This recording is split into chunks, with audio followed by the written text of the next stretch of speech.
നമസ്കാരം.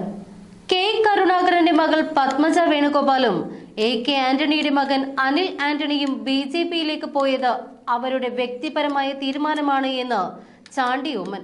അവർക്ക് വ്യക്തിപരമായ തീരുമാനം എടുത്തൂടെയെന്നും ചാണ്ടി ഉമ്മൻ ചോദിച്ചു. രാഹുൽ ഗാന്ധിയുടെ ഭാരത് ജോഡോ ന്യായ് യാത്രയുടെ സമാപനത്തിന് മുംബൈയിലെത്തിയ ചാണ്ടി ഉമ്മൻ മാധ്യമപ്രവർത്തകരോട് സംസാരിക്കുകയായിരുന്നു. അവർ BJPയിലേക്ക് പോയതിനെ എങ്ങനെ കാണുന്നു, വിഷമമില്ലേ എന്നായിരുന്നു റിപ്പോർട്ടറുടെ ചോദ്യം. അവർക്ക് വ്യക്തിപരമായ തീരുമാനം എടുത്തുകൂടെ? അത് പാർട്ടിയെ ബാധിക്കുന്ന വിഷയമല്ല, അവരുടെ വ്യക്തിപരമായ തീരുമാനം മാത്രം. അവർ മാത്രം പോയി, അതിൽ ഒരു നഷ്ടവും പാർട്ടിക്ക് ഉണ്ടായിട്ടില്ല. അതേസമയം മാനസികമായി ഞങ്ങൾക്ക് എല്ലാവർക്കും ഒരു ബുദ്ധിമുട്ടുണ്ട് എന്നും ചാണ്ടി ഉമ്മൻ പറഞ്ഞു. കെ കരുണാകരന്റെ മക്കളെ കോൺഗ്രസിന് വേണ്ട എന്നും അത് സഹോദരനായ K മുരളീധരന് വൈകാതെ തന്നെ മനസ്സിലാകുമെന്നുമായിരുന്നു പത്മജ വേണുഗോപാൽ കഴിഞ്ഞ ദിവസം BJP വേദിയിൽ വ്യക്തമാക്കിയത്. K മുരളീധരന് പരവതാനി വിരിച്ചാണ് താൻ പോന്നത് എന്നും അല്പം വൈകി കാര്യങ്ങൾ മനസ്സിലാക്കുന്ന ആളാണ് അദ്ദേഹമെന്നും പത്മജ പറഞ്ഞു. എല്ലാം വൈകി ചിന്തിക്കുന്നയാളാണ് തന്റെ സഹോദരൻ. അദ്ദേഹത്തിന് വേണ്ടി ഒരു പരവതാനി വിരിച്ചിട്ടാണ് താൻ BJPയിലേക്ക് വന്നത് എന്നും പത്മജ വേണുഗോപാൽ പറഞ്ഞു. പത്തനംതിട്ടയിൽ പ്രധാനമന്ത്രി പങ്കെടുക്കുന്ന BJP റാലിയിൽ സംസാരിക്കുകയായിരുന്നു പത്മജ. കെ കരുണാകരന്റെ മകളായതുകൊണ്ട് രണ്ടാം നിരയിൽ കസേരയിൽ ഒരു മൂലക്കിരുത്തിയെന്നും പത്മജ പറഞ്ഞു. സ്ത്രീകളെ അപമാനിക്കുക, വേദനിപ്പിക്കുക എന്നിവയാണ് കോൺഗ്രസിൽ നിന്നും എന്നും ഉണ്ടായിട്ടുള്ളത്. BJPയിലേക്ക് തന്നെ ആകർഷിച്ചത് മോദിജിയാണ് എന്നും പത്മജ പറഞ്ഞു. തന്റെ കുടുംബം ഭാരതമാണെന്ന വാക്ക് കേട്ടപ്പോൾ അദ്ദേഹത്തിന്റെ കുടുംബത്തിൽ അംഗമാക്കാൻ ഞാൻ തീരുമാനിച്ചു. സ്ത്രീകൾക്ക് നൽകുന്ന ബഹുമാനം, ചെറുപ്പക്കാരെ വളർത്താനുള്ള വികസന പ്രവർത്തനങ്ങൾ, ഇവയെല്ലാം ആരെയും ആകർഷിക്കുന്നതാണ്. കേരളത്തിലെ ജനങ്ങൾക്ക് ഗുണം കിട്ടുന്നത് ആരുടെ ഭാഗത്തു നിന്നായാലും അതിനൊപ്പം തന്നെ നിൽക്കുക എന്നത് നമ്മുടെ കടമയാണ് എന്നും പത്മജ പറഞ്ഞു. എല്ലാവരും ചോദിച്ച ഒരു ചോദ്യമുണ്ട്, എന്തുകൊണ്ട് BJP എന്ന്. ആ പാർട്ടിയെ ഞാൻ ബഹുമാനിക്കുന്നു, മോദിയെ അതിൽ കൂടുതൽ സ്നേഹിക്കുന്നു. ഏതൊരു പാർട്ടിക്കായാലും നല്ലൊരു നായകൻ വേണം. ഇന്ന് കോൺഗ്രസിനും മാർക്സിസ്റ്റ് പാർട്ടിക്കും ഇല്ലാതായത് അതാണ്.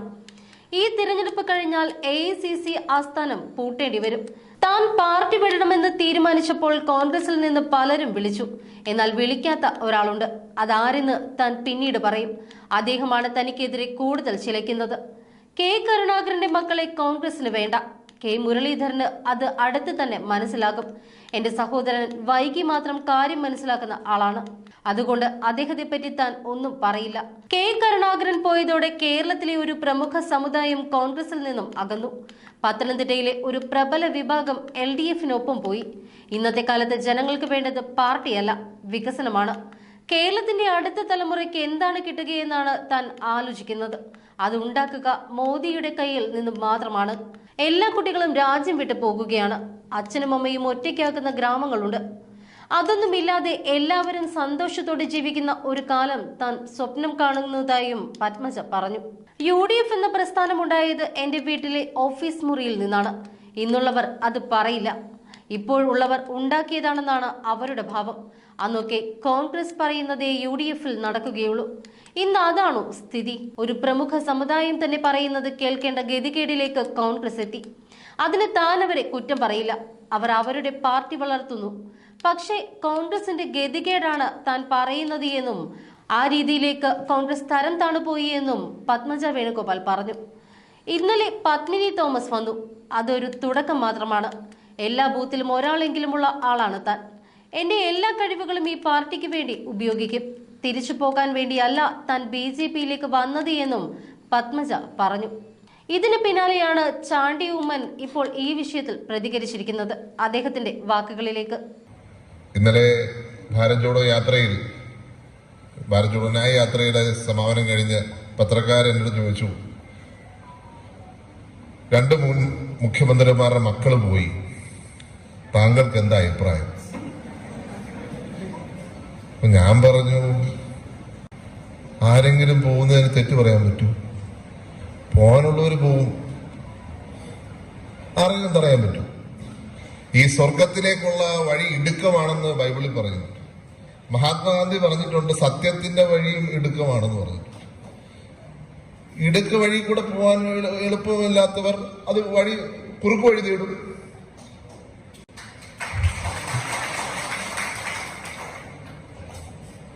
ആർക്കെങ്കിലും തടയാൻ പറ്റും?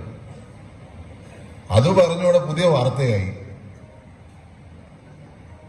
ഇങ്ങനെയാണ് വാർത്ത വളച്ചൊടിക്കുക എന്ന് പറയുന്നത്. ഞാൻ പറയുന്നത് രാഹുൽ ഗാന്ധിയുടെ പദയാത്ര കഴിഞ്ഞ് രാഹുൽ ഗാന്ധിയെ കണ്ട് വിശ്രമിക്കുന്ന സ്ഥലത്ത് വെച്ചാണ് ഞാനിത് പറയുന്നത്. അതിനെ വളച്ചൊടിച്ച് വേറൊരു അർത്ഥം കൊടുക്കുകയാണ്. ആരെങ്കിലും പാർട്ടി വിട്ടു പോകണമെന്ന് ആഗ്രഹിച്ചാൽ അവർക്ക് പോകാം. ആരും വടിവാള് വിട്ട് 51 വെട്ടാനൊന്നും കോൺഗ്രസ് പാർട്ടി ആരെയും പറഞ്ഞയക്കത്തില്ല എന്നുള്ള കാര്യത്തിൽ സംശയമില്ല. കുറച്ച് സഹാക്കന്മാരുണ്ട്, കുറെ നാളായി വെള്ളം വെച്ചിരിക്കുക കഞ്ഞിക്ക്. ആ വെള്ളം ഒന്ന് വാങ്ങി വെച്ചാ മതി, അതിവിടെ ചെലവാകും. ഇവിടുത്തെ നമ്മുടെ നേതാവ്, ഇവിടുത്തെ സ്ഥാനാർത്ഥി ഈ രാജ്യത്തിന് വേണ്ടി 10,000 കിലോമീറ്റർ യാത്ര ചെയ്തിരിക്കുക. 4,000 കിലോമീറ്റർ നടന്നും 6,000 കിലോമീറ്റർ ബസ്സിലും പോയിരിക്കുകയാണ്. അദ്ദേഹത്തിനോടൊപ്പം ഈ രാജ്യത്തിന്റെ ഐക്യത്തിന് വേണ്ടി, ഹിന്ദുവിന് വേണ്ടി, മുസൽമാന് വേണ്ടി, ക്രിസ്ത്യാനിക്ക് വേണ്ടി, സിഖിന് വേണ്ടി, പാർസിക്ക് വേണ്ടി, മതമില്ലാത്തവർക്ക് വേണ്ടി അദ്ദേഹത്തിനോടൊപ്പം ഈ രാജ്യത്തിന്റെ കന്യാകുമാരി മുതൽ കശ്മീർ വരെ പോകാൻ യോഗ്യത ലഭിച്ച, അവസരം ലഭിച്ച ഒരു എളിയ പ്രവർത്തകനാണ് ഞാൻ. ആ പ്രവർത്തകൻ വേറെ ഏതെങ്കിലും പാർട്ടി വിട്ടു പോകുമെന്ന് പറഞ്ഞാൽ അത് പറയുന്നവർക്ക് എന്താ പറയാ, കെട്ടുമാറിയിട്ടില്ല എന്ന് ഞാൻ പറയുന്നു. എന്റെ സഹോദരിയും കൂടെ ഇതിനകത്ത് വലിച്ചടക്കുക. ദുബായിലുള്ള അവര് BJP പോകുന്നു പറഞ്ഞ പുതിയ വാർത്ത. ഇന്ന് അതിന് കഴിഞ്ഞ് ഞാനാ പോകുന്നെന്ന് പറഞ്ഞ വാർത്ത. ഇതെന്താ തമാശയാണോ? എന്റെ അടുത്ത് ആരോ ചോദിച്ചപ്പോ ഞാൻ പറഞ്ഞു, അത് കെട്ടുമാറാത്ത ആരോ പറഞ്ഞ കഥയാ. കെട്ടുകഥ പോലും അല്ല, കെട്ടുകഥയുടെ പോലും റോളില്ല എന്നുള്ളതാണ്. ഒരു മുൻ മന്ത്രിയുടെ മകൻ ഇപ്പൊ മന്ത്രിയാണ്. പുള്ളി പറഞ്ഞത് പുള്ളി പറഞ്ഞ കേട്ടില്ല. ഇപ്പോഴത്തെ കാലത്ത് വാട്സപ്പുള്ള സാധനം വിശ്വസിക്കാൻ പറ്റത്തില്ല. പുള്ളി പറയുന്നത് ഞാൻ MLA അല്ലായിരുന്നെങ്കിൽ പോയേനെന്നാ.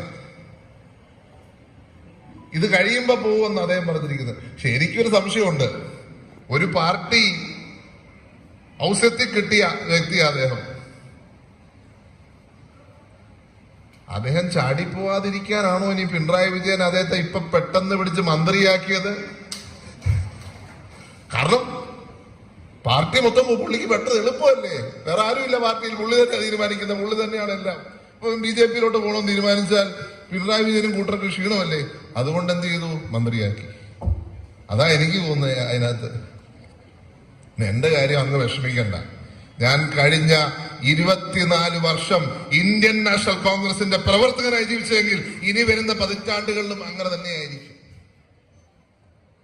ഈ പാർട്ടിക്ക് വേണ്ടി പ്രവർത്തിച്ച ഒരു വ്യക്തി പോലും, പ്രവർത്തിച്ച വ്യക്തികളാരും ഈ പാർട്ടി വിട്ടുപോയിട്ടില്ല. തീർച്ചയായിട്ടും അധികാരം മാത്രമല്ല രാഷ്ട്രീയത്തിന്റെ ലക്ഷ്യം. എത്ര ഇലക്ഷൻ തോറ്റാലും തന്റെ മാർഗം വിട്ടു പോവാത്ത നേതാവായിരുന്നു മഹാത്മാഗാന്ധി. ആ മഹാത്മാഗാന്ധിയുടെ അനുയായിയാണ് ഞാനെങ്കിൽ ഒരു പാർട്ടിയും മാറേണ്ട കാര്യമില്ല. മഹാത്മാഗാന്ധിയുടെ അനുയായി എന്നും ജീവിതത്തിന്റെ അവസാനം വരെ തുടരും എന്ന് മാത്രം പറഞ്ഞുകൊണ്ട് ഇവിടെ നമ്മുടെ നേതാവ് മത്സരിക്കുന്നു. ഈ രാജ്യത്തിന് നമുക്കൊരു പുതിയ പ്രധാനമന്ത്രിയെ കിട്ടാൻ പോവുകയാണ്. അത് ചുമ്മാ പറയാൻ പോകുന്നതല്ല, നിങ്ങൾക്ക് തന്നെ മനസ്സിലാവും. BJPയുടെ ഭയപ്പാട് സകല പാർട്ടിയിലെ ആൾക്കാരെ പിടിക്കാൻ ശ്രമിക്കുക. എന്തിനാ? നിങ്ങൾ ചെയ്ത പ്രവർത്തനങ്ങൾ മികച്ചതാണെങ്കിൽ, ജയം ഉറപ്പാണെങ്കിൽ എന്തിനാ ഇത്രയും കഷ്ടപ്പെട്ട് മറ്റ പാർട്ടികളിൽ ആളെ പിടിക്കുന്നേ? 11,000 കോടി രൂപ നിങ്ങൾ മാറ്റി വെച്ചിട്ടില്ലേ? ഇങ്ങനെ കൂടുതൽ ആളെ പിടിക്കേണ്ട കാര്യം പറയുമ്പോൾ തന്നെ നമുക്ക് മനസ്സിലാവും, ഭയപ്പാടിലാണ് അവരെ, കാണിക്കുന്നില്ല എന്ന് മാത്രമേ ഉള്ളൂ. ഇലക്ഷൻ കമ്മീഷനെ വരെ അട്ടിമറിക്കാൻ ശ്രമിച്ചു. തീർച്ചയായിട്ടും അതുകൊണ്ട് തന്നെ നമുക്ക് പുതിയൊരു പ്രധാനമന്ത്രിയെ കിട്ടാൻ പോകുന്നു. ആ പ്രധാനമന്ത്രി വയനാട്ടിൽ നിന്നായിരിക്കും എന്നുള്ള ആത്മവിശ്വാസത്തോടെ നമുക്ക് പോകാം. എല്ലാവർക്കും അഭിവാദ്യങ്ങൾ. നന്ദി, നമസ്കാരം, ജയ ഹിന്ദ്.